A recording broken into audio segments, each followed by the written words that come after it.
샬롬. 이 시간 함께 예배하는 친구들을 예수님의 이름으로 환영하고 축복합니다.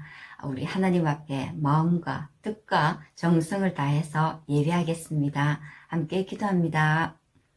하나님 아버지 참 감사합니다. 우리가 하나님 앞에 드리는 이 예배가 하나님 기쁘게 받아주시옵소서. 하나님을 기쁘시게 하는 예배가 되길 원합니다. 예수님 이름으로 기도드립니다. 아멘.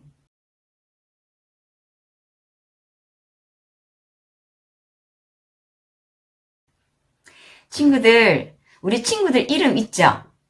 자, 자기 이름 한번 소개해 볼게요. 내 이름은 유은정입니다. 이렇게 우리에게 이름이 있는데 이 이름도 유행이 있었어요. 자, 유행했던 이름들을 한번 함께 볼게요. 자, 1950년도에는 이때는 전도사님도 태어나기 전이었어요. 자, 영수, 영자가 제일 많았고, 자, 80년대에는 지훈이 지혜, 그리고 2010년 우리 친구들이 태어나던 쯤에는 민준, 서연이라는 이름이 제일 많았대요. 우리는 종종 학교나 학원에서 이렇게 나와 같은 이름을 가진 사람을 볼 수가 있을 거예요. 그런데 오늘은 이름에 대해서 한번 생각해 볼 건데, 이 세상에서 단 하나뿐인 이름이 있었어요. 그 이름이 무엇인지, 자, 한번 말씀 속으로 한번 같이 들어가 보겠습니다. 야곱의 가족이 요셉이 있는 애굽으로 이사를 갔어요. 그곳에서 생육하고 번성하여 사람들이 70명, 300명, 1000명, 3000명 계속 불어나서 이제는 아주 큰 민족이 되었어요. 그러자 애굽을 다스리던 바로 왕은 이스라엘 백성들이 힘이 커지는 것을 막기 위해 그들을 노예로 부렸어요. 그리고 그들의 수가 늘어나는 것을 막기 위해 남자아이가 태어나면 모조리 죽여라고 명령했어요.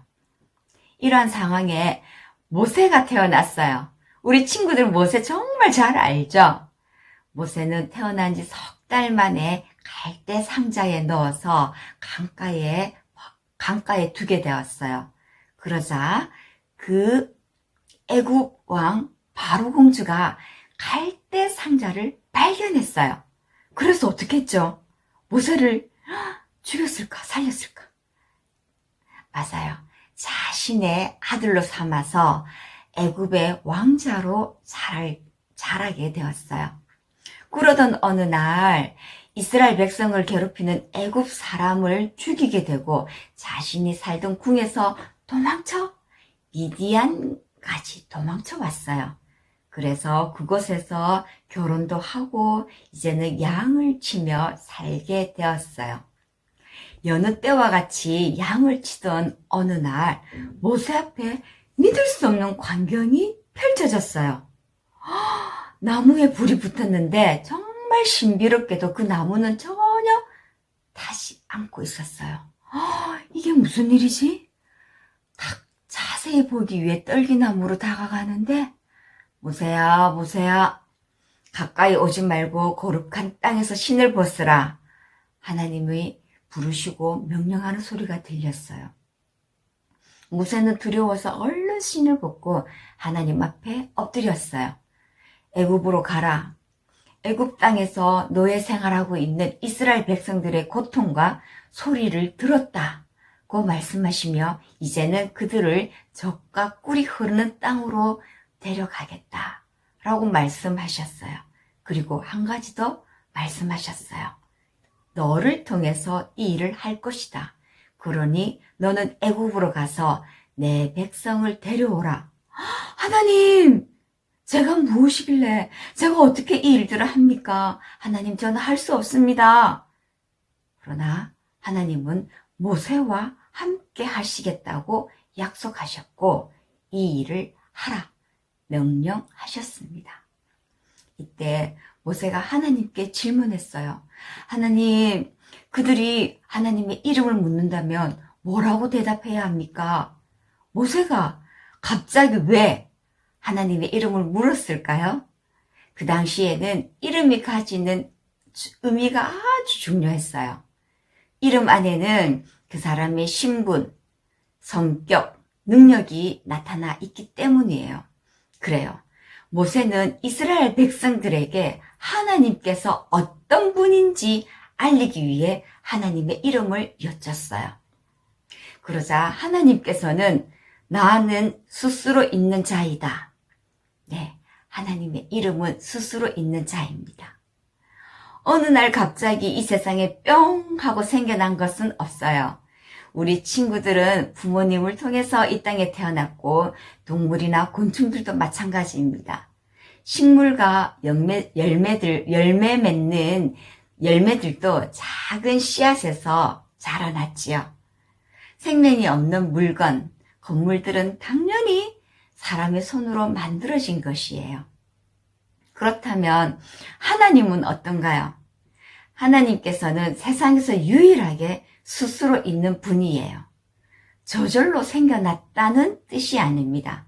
하나님께서는 영원부터 영원까지 언제나 계셨고 언제나 계십니다. 누구에게나 시작과 끝은 있지만 스스로 계시는 하나님께는 시작도 끝도 없어요.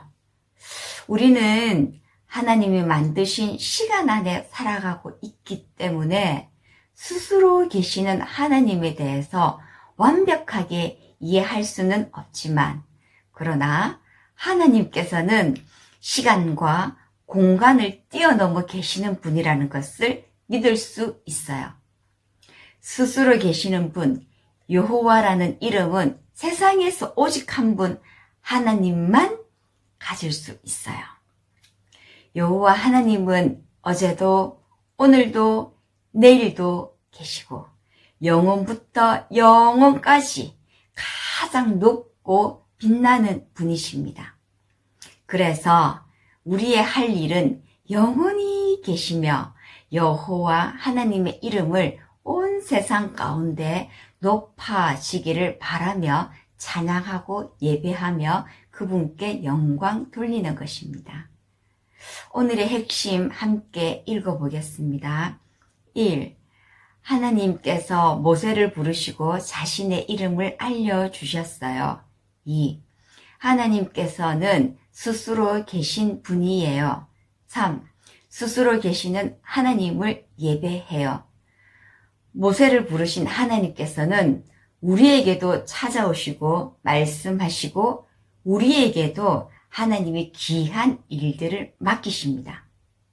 그 하나님께 기쁨으로 순종하며 또한 예배하며 생활하는 우리 친구들과 우리 모두가 되기를 예수님의 이름으로 축복합니다. 함께 기도하겠습니다. 하나님, 이 세상에 단 하나뿐인 이름 여호와 하나님을 찬양합니다. 두려워하는 모세와 함께 하시겠다고 약속하신 하나님을 기억합니다. 하나님께서 우리에게도 찾아와 말씀하시고 맡기시는 일들을 믿음으로 잘할 수 있는 저희들이 되게 해주세요.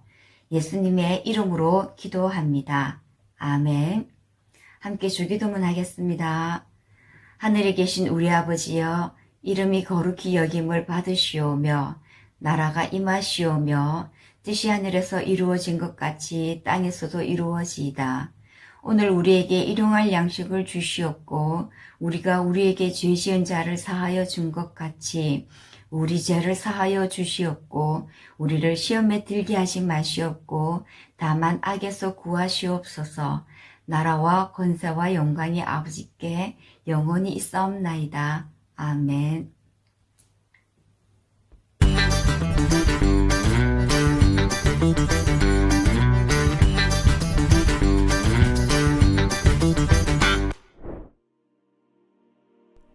호렙산에서 양을 치던 모세는 놀라운 광경을 보았어요.